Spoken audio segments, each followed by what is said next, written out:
अहंकार समाप्त हो गया, भ्रम समाप्त हो गया, भय समाप्त हो गया। क्योंकि भय कैसे समाप्त हो गया? क्योंकि अमृत बोध भी हो जाता है ना, उस रूप में अपनी निरंतरता को पहचान लेती है, उस अर्थ में उसमें भय भी समाप्त हो जाता है। तो अज्ञान, भ्रम और भय से मुक्त हो जाता है। तो जब बुद्धि अज्ञान, भय और भ्रम से मुक्त हो जाता है, या अपन ये कहें कि अज्ञान का क्षय हो गया बुद्धि में, तो चित्त में जो है भ्रम और भय से मुक्ति हो जाती है। ऐसा तो अज्ञान का क्षय होने से आत्म प्रतिष्ठा होती है। आत्म प्रतिष्ठा का मतलब है कि आत्मा के संकेतानुसार बुद्धि, चित्त, वृत्ति और मन का जो क्रियाकलाप होता है, उसी को कह रहे हैं आत्मा की प्रतिष्ठा हो गई। यानी अब जीवन में आत्मा की प्रतिष्ठा हो गई। उससे पहले जीवन में बुद्धि की अहंकार के रूप में प्रतिष्ठा थी। तो बुद्धि अहंकार के रूप में जो प्रतिष्ठा थी, उससे मुक्त होकर आत्म प्रतिष्ठित हो गई। आत्म प्रतिष्ठित हो गई यानी आत्मा के संकेतानुसार बुद्धि, और बुद्धि के संकेतानुसार चित्त, और चित्त के संकेतानुसार वृत्ति, और वृत्ति के संकेतानुसार मन, और यह क्रम से मन के संकेतानुसार व्यवहार, कार्य, वहां तक आत्मा की प्रतिष्ठा हो जाती है। तो आत्मा की प्रतिष्ठा को ही यदि हम जागृति में देखेंगे तो वो अखंड समाज सार्वभौम व्यवस्था के रूप में ही होती है ना। इसी को हम कह रहे हैं आत्मा की प्रतिष्ठा। तो आत्मा की एक प्रतिष्ठा जीवन में है, और आत्मा की प्रतिष्ठा का परावर्तित रूप है वही अखंड समाज सार्वभौम व्यवस्था है। फिर आगे लिखा है आत्म प्रतिष्ठा होने से, यानी आत्मा के संकेत के अनुसार जो है जीवन क्रियाकलाप होने से पर वैराग्य होता है। पर वैराग्य का मतलब है ऐष्णा त्रय से मुक्ति हो जाती है ना। और दिव्य मानवीय पद के रूप में पर वैराग्य होता है। तो दो स्थितियां बोली हैं, एक है वैराग्य और दूसरा है पर वैराग्य, और एक विराग शब्द भी आया है ना। तो इन तीनों के अर्थ को स्पष्ट हमको अपने में रखना चाहिए। तो यहाँ पर लिखा है कि आत्म प्रतिष्ठा होने से, आत्म प्रतिष्ठा को मैंने बताया, एक बार मैं फिर से बता दे रहा हूँ। आत्म प्रतिष्ठा का मतलब है आत्मा के संकेतानुसार बुद्धि, चित्त, वृत्ति और मन की क्रियाकलाप। तो आत्मा के संकेतानुसार जब जीवन में जागृति आ जाती है, उसी से पर वैराग्य होता है। पर वैराग्य का मतलब है ऐष्णा त्रय से मुक्ति हो जाती है। फिर आगे लिखा है कि ऐष्णा त्रय यानी पर वैराग्य होने से, ऐष्णा त्रय मुक्ति होने से क्या होता है? तो साम्राज्य सिद्धि होती है। तो साम्राज्य सिद्धि के बारे में बाबा जी ने लिखा है, सार्वभौमिकता में विचार व अनुभव, अनुक्षण, वीक्षण एवं उसका प्रमाण प्रकाशन है। तो पर वैराग्य से क्या होगा? तो पर वैराग्य से सार्वभौमिकता में विचार एवं अनुभव। तो विचार और अनुभव में जो मध्यस्थ है उसका प्रभाव निरंतर बना रहेगा, उसको कह रहे हैं साम्राज्य सिद्धि। और वही फिर प्रमाणित होगा, है ना, उसका प्रमाण का प्रकाशन होगा, जिसको साम्राज्य सिद्धि कह रहे हैं। तो जिसको हम कह रहे हैं कि जो दिव्य मानव है वो पर वैराग्य स्थिति में रहता है। पर वैराग्य स्थिति में रहने के कारण उसमें साम्राज्य सिद्धि है। तो साम्राज्य किसका है? मूल रूप से जो साम्राज्य है वो आत्मा का ही है, आत्म प्रतिष्ठा के रूप में ही साम्राज्य है। तो जो साम्राज्य सिद्धि की बात आ रही है, तो जब आत्मा के रूप में आत्म प्रतिष्ठा होती है, यानी पूर्वानुक्रम के अनुसार जीवन क्रियाकलाप होता है, उस स्थिति में विचार की सार्वभौमता, व्यवहार की सार्वभौमता, कार्य की सार्वभौमता, अनुभव की सार्वभौमता हमको स्पष्ट होती है। और निरंतर जो जीवन क्रियाकलाप निरंतरता के अर्थ में मध्यस्थ के प्रभाव में बने रहते हैं, और व्यवहार और कार्य में उनके प्रमाण का प्रकाशन होता है, उसको साम्राज्य सिद्धि कह रहे हैं। साम्राज्य सिद्धि से परम ऐश्वर्य है और पूर्ण तृप्ति है। साम्राज्य सिद्धि से परम ऐश्वर्य और पूर्ण तृप्ति है।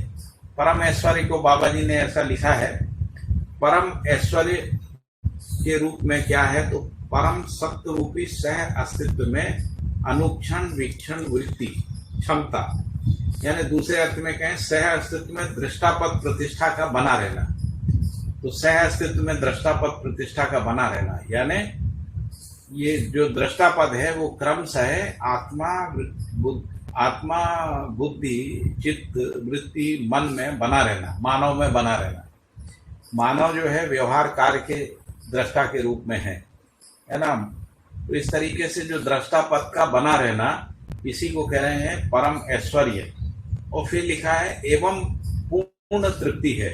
पूर्ण तृप्ति का मतलब है जागृति पूर्ण सहज प्रमाण, है ना। जागृति सहज मतलब जो भी विचार व्यवहार और अनुभव है वो जागृति सहज रूप में प्रमाण की निरंतरता के रूप में ही पूर्ण जागृति ही या जागृति पूर्णता ही पूर्ण तृप्ति है।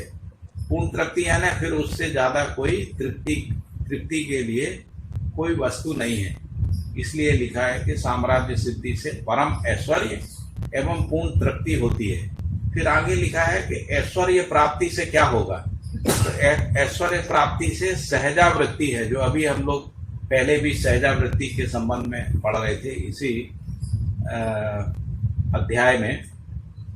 तो सहजावृत्ति का मतलब है सत्ता में अनुभव की निरंतरता का बना रहना। सहजावृत्ति का मतलब है जागृति सहज वृत्ति का प्रमाण बना रहना, यानी विचार व्यवहार और कार्य में सहजता का बना रहना। तो विचार की सहजता समाधान के साथ है और व्यवहार की सहजता न्याय के साथ है, और जो जिसको हम लोग उत्पादन की जो सहजता है, उत्पादन की सहजता नियम के प्राकृतिक नियमों के साथ है। इस तरीके से यानी सहजावृत्ति को पहचानते हैं। तो ऐश्वर्य प्राप्ति से सहजावृत्ति है, सहजावृत्ति से भ्रम मुक्ति का अनुभव है, यानी किसी भी प्रकार का भ्रम जो है वो शेष नहीं बचा, उस स्थिति को कह रहे हैं भ्रम मुक्ति का अनुभव है। भ्रम मुक्ति का अनुभव ही मानव का चरम पुरुषार्थ है। तो पूरी मानव जाति यानी सृष्टि में जो मानव का प्रकटन हुआ है वो मूल रूप से भ्रम मुक्ति के अनुभव के लिए हुआ है। इसीलिए मानव के सभी प्रकार के पुरुषार्थों में जो चरम पुरुषार्थ है वो भ्रम मुक्ति का अनुभव ही है। यही पूर्ण जागृति एवं दृष्टा पद प्रतिष्ठा है। तो दृष्टा पद प्रतिष्ठा का मतलब है जागृति सहित परंपरा है। तो जब दृष्टा पद है और दृष्टा पद प्रतिष्ठा है, दो बातें हैं। तो दृष्टा पद का मतलब है कि जब जीवन जो है सह अस्तित्व में अनुभव संपन्न होता है वो दृष्टा पद है, और जब ये प्रतिष्ठित होता है दृष्टा पद तो जागृति सहज परंपरा के रूप में होता है। इसको हम लोग अखंड समाज सार्वभौम व्यवस्था कहते हैं। नित्य शुभ हो सर्व शुभ हो। इसके साथ हमारा ये अध्याय पूरा हुआ। इसके बाद कुछ प्रश्न हैं, उन पे थोड़ी सी बात करेंगे। मुझे लगता है कि मैंने और सुनीता ने भरसक प्रयास किया है कि हम लोग जो भी कुछ समझे हैं और बाबा जी की परिभाषाओं का अनुसरण करने से अर्थ किस तरीके से प्रकाशित होता है, ये हमको ये जो अध्ययन हमने किया है आप सब लोगों के साथ में, उसमें ये बात स्पष्ट हुई कि हमको एक एक शब्दों को परिभाषा के साथ देखने से पूरे सूत्र का जो अर्थ है या जो उसकी अर्थवत्ता है या जो उसका प्रयोजन है वो स्पष्ट होता है। जैसा मैंने अभी ये जो अंतिम सूत्र आपके सामने पढ़ा, जिसमें ये कहा गया आत्मबोध से आत्मदीपन होता है, आत्मदीपन से आत्मविश्वास होता है, आत्मविश्वास से अज्ञान का क्षय होता है, अज्ञान के क्षय से आत्म प्रतिष्ठा होती है, आत्म प्रतिष्ठा होने से पर वैराग्य होता है, पर वैराग्य से साम्राज्य सिद्धि है, साम्राज्य सिद्धि से परम ऐश्वर्य एवं पूर्ण तृप्ति है, ऐश्वर्य प्राप्ति से सहजावृत्ति है और सहजावृत्ति से भ्रम मुक्ति का अनुभव है। भ्रम मुक्ति का अनुभव ही मानव के लिए चरम पुरुषार्थ है। यही पूर्ण जागृति और दृष्टा पद प्रतिष्ठा है। तो इसमें जितने भी शब्द आए हैं, कई बार ऐसा लगता है कि केवल शब्द लिख दिए हैं। कई बार कई लोग जो हैं इनको पढ़ने के बाद हम लोगों से कहा करते हैं कि बाबा जी ने बहुत सारे शब्दों का प्रयोग किया है, उसमें ऐसा लगता है कि अर्थ जो है वो पकड़ में नहीं आता है, शब्दाडंबर ज़्यादा हो गया, ऐसा लोग कहते हैं। लेकिन जब हम इन परिभाषाओं के साथ में यानी इन शब्दों में जो अर्थ है वो परिभाषा के साथ में जब हम उसका अनुकरण करते हैं, है ना, या अनुगमन करते हैं अर्थ की तरफ, तब हमको स्पष्ट होता है कि इसमें एक भी जो क्रम है उसमें कोई व्यतिरेक नहीं है ना, इसमें एक भी शब्द निरर्थक नहीं है। ये एक प्रकार से मानव के पूर्ण जागृति को अभिव्यक्त करने वाली भाषा है। और इसीलिए मुझे बार बार ये लगता रहा है कि हमको भाषा की मर्यादा का पालन करना चाहिए। यदि भाषा की मर्यादा का पालन करते हैं तो हम अर्थ सम्मत हो सकते हैं, यानी भाषा के साथ सहज हो सकते हैं। भाषा के साथ सहजता तभी आएगी जब हमारे अंदर अर्थ और परिभाषाएं जो हैं वो प्रकाशित हो जाएंगी, स्पष्ट हो जाएंगी, है ना, और हमारी अभिव्यक्ति में जो शब्द हैं वो अर्थ और परिभाषाओं के सहित अभिव्यक्त होने लगेंगे, है ना, संप्रेषित हो, तो संप्रेषणा सहज हो जाएगी। इसीलिए मुझे लगता है कि जो अध्ययन का भी मूल प्रयोजन भी यही है ना, शब्द से अर्थ और अर्थ से परिभाषाएं, परिभाषा से अवधारणाएं, अवधारणा से दर्शन, है ना। सारी अवधारणाओं को देखने पर ही हमको दर्शन की स्पष्टता होती है, दर्शन से अनुभूति। तो इसलिए इस क्रम को हमको स्मरण में रखना चाहिए। अभी कोई प्रश्न के उत्तर है? सुनीता थोड़ी सी बात करना चाहती है। आप ही करो ना, ये प्रश्न था इसको। अच्छा, एक प्रश्न था, भ्रमित अवस्था में बुद्धि चुप रहती है, ऐसी अवस्था में शरीर रहित स्थिति में सूक्ष्म क्रियाओं का बुद्धि को संकेत कैसे मिलता है? तो जब भ्रमित अवस्था रहती है उस समय बुद्धि स्वयं को मैं माने रहती है ना, तो जो अपने होने के भाव के कारण से ही जीवन की बाकी क्रियाकलाप जो है वो संचालित होते हैं। इस अर्थ में जो है बुद्धि शरीर छोड़ने के बाद भी बुद्धि के संकेत जो है वो मन, वृत्ति और चित्त जो है उसको ग्रहण करते हैं। मुझे लगता है कि यहाँ पर अहंकार को, यदि अहंकार की स्पष्टता है तो ये प्रश्न जो है इसका उत्तर भी स्पष्ट होता है। और कोई प्रश्न? तो राकेश भाई ने कुछ 2-3 बातें पूछी।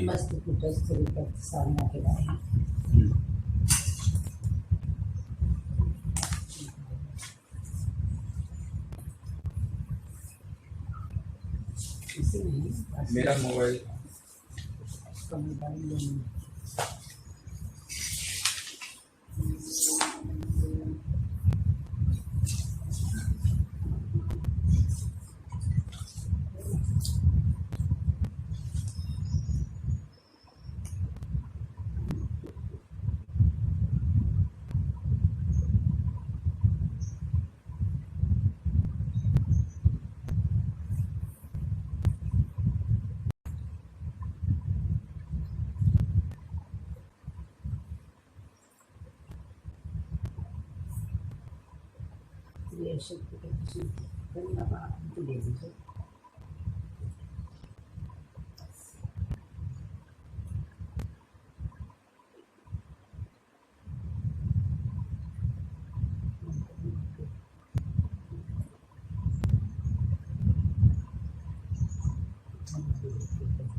तो एक प्रश्न तो है राकेश भाई ने जो भेजा है,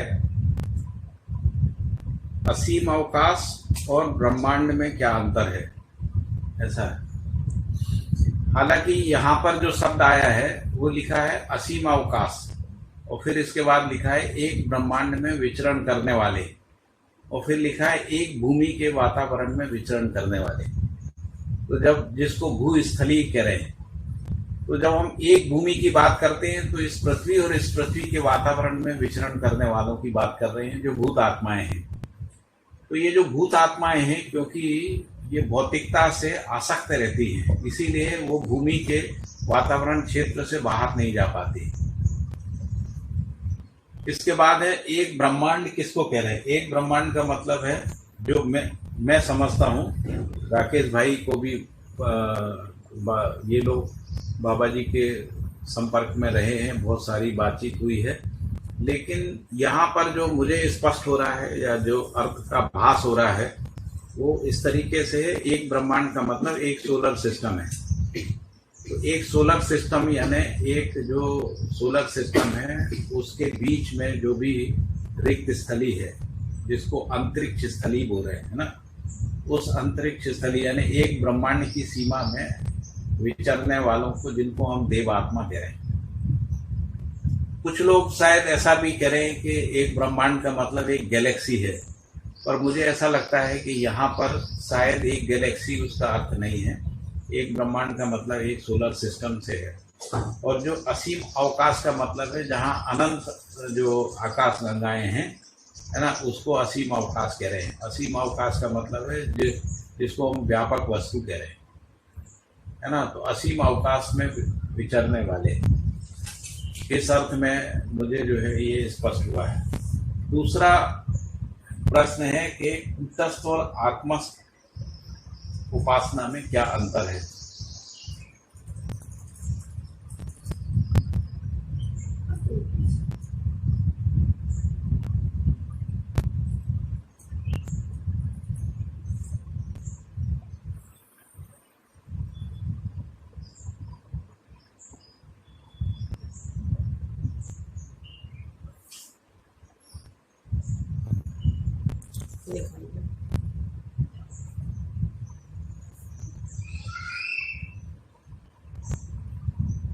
शुरू किया है कि शुरू में प्रारंभ में थोड़ा सा खोजना पड़ रहा है कहाँ है, इसलिए थोड़ा सा समय ले रहा हूँ। तो ये जो यहाँ पर आया है कि उपासनाएं कूटस्थ, रूपस्थ और आत्मस्थ भेद से हैं। तो कूटस्थ साधना का तो अर्थ जो है बिल्कुल स्पष्ट है। इसमें पूर्ण अनुभव के लिए की गई जो प्रक्रिया है वो कूटस्थ उपासना है। कूट का मतलब होता है जो छिपा हुआ है ना, जो अव्यक्त है ना, उसको कूट कहते हैं। तो व्यापक वस्तु को ही हम लोग यदि कूट शब्द से समझने की कोशिश करें तो कूट का मतलब है जो छिपा हुआ है, अव्यक्त है ना। हम लोग जिसको व्यापक वस्तु कह रहे हैं, तो व्यापक वस्तु में अनुभव के लिए जो उपासना है उसका नाम कूटस्थ उपासना है। रूपस्थ उपासना जो है, जैसा कि इसमें लिखा ही हुआ है कि महिमा सहित रूप सानिध्यता के रूप में है। तो रूप सानिध्यता तभी होती है जब कोई मानव रूप में है ना, या उनका कोई ना कोई रूप है।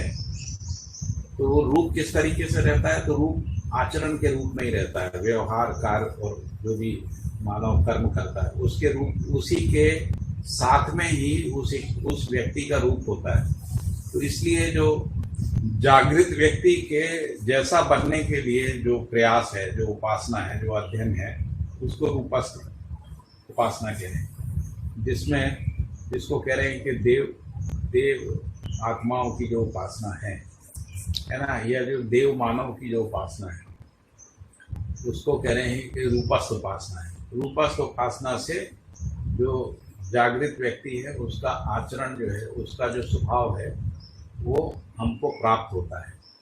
इसी को दूसरे तरीके से भी बाबा जी ने लिखा है कि जो पर गुण गणना है, यानी हम जब किसी दूसरे व्यक्ति के गुण को पहचानते हैं और उनको उनकी गणना करते हैं, है ना, पहचानते हैं, उनकी गणना करते हैं, यानी उन गुणों का चिंतन करते हैं ना, उनको स्वीकार करते हैं, तो उससे जो है पर गुण गणना से गुणों का विकास होता है, ऐसा लिखा है। तो ये जो रूपस्थ उपासना है, तो ये किसी जागृत मानव की, है ना, या जो आचरणपूर्ण या क्रियापूर्ण जो मानव हैं, जिनको हम लोग देव मानव कह रहे हैं, देव मानव जो दिव्य मानव हैं, उनके जो व्यवहार, कार्य और आचरण का जो अनुकरण है, उसके रूप में जो है ये रूपस्थ साधनाएं होती हैं।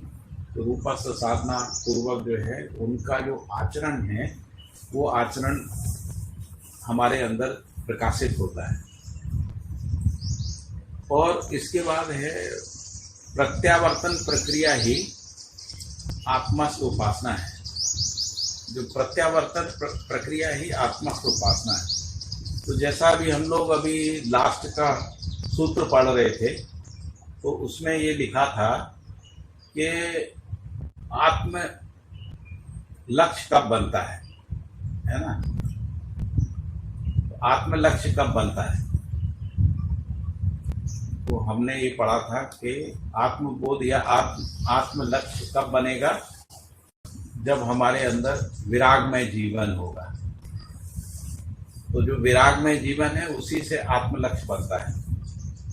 तो जिसको हम कह रहे हैं कि जो आत्मस्थ उपासनाएं हैं वो मूलतः जो अध्ययन प्रक्रियाएं हैं, जिनको हम लोग अध्ययन कह रहे हैं ना, अध्ययन प्रक्रिया के रूप में ही आत्मस्थ उपासनाएं हैं। तो आत्मस्थ उपासना में आत्मस्थ उपासनाएं जो है एक प्रकार से यहाँ लिखा ही हुआ है प्रत्यावर्तन के रूप में है ना।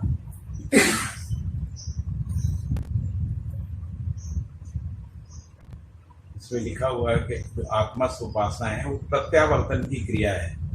यानी जब हम भौतिक आसक्ति है, शरीर की आसक्ति, इंद्रिय आसक्ति है ना, भौतिक रासायनिक वस्तुओं की आसक्ति से मुक्त होके है ना, आत्म लक्ष्य को अपने में निश्चित करते हैं है ना, उसको करके फिर क्रमशः जो है मन वृत्ति को समझने का प्रयास करता है ना, वृत्ति चित्त को, चित्त जो है वो बुद्धि को है ना, बुद्धि आत्मा को है ना, इस रूप में जो उपासना है इसको कह रहे हैं आत्मस्थ उपासना। आत्मस्थ उपासना जो है अध्ययन प्रक्रिया ही है, जिसको हम लोग अनुभवगामी जो कह रहे हैं वह आत्मस्थ उपासना है। आत्मस्थ, हाँ ठीक है। मुझे लगता है हम लोगों ने अपनी तरफ से